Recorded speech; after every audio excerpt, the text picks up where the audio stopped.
Yeah. No, no, no, no, no, no. Yeah.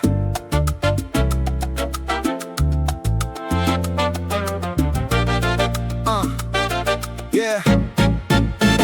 Crecimos en la casa pero faltó dirección. Muchos vieron al padre solo de aparición. Llegaba con el sueldo, con la preocupación, pero nunca hubo tiempo para una conversación. La madre hizo lo suyo, cargando la presión, peleando con la vida y con la discriminación. Y el niño fue absorbiendo toda esa información, armando su carácter desde la confusión. Nos dijeron sé hombre pero sin explicar cómo hablar del miedo, cómo confiar, cómo mirar a otro hombre sin tener que demostrar que vale más que él para poder destacar. Y así vamos creciendo, siempre compitiendo, todos defendiendo lo que está rompiendo. ¿Dónde quedaron los hermanos? ¿En qué momento nos soltamos las manos? Todos corriendo, todos comparando, nadie pregunta cómo estamos. ¿Dónde quedaron los hermanos? Cada quien peleando por su lado. Si el enemigo vive adentro, porque seguimos enfrentados.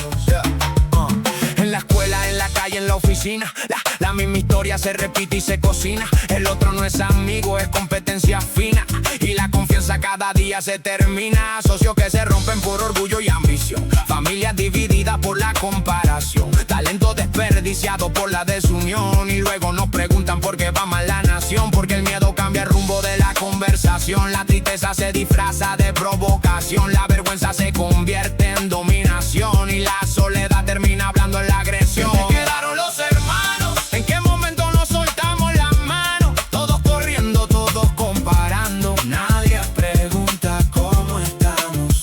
¿Dónde quedaron los hermanos? Cada quien peleando por su lado. Si el enemigo vive adentro, porque seguimos enfrentados.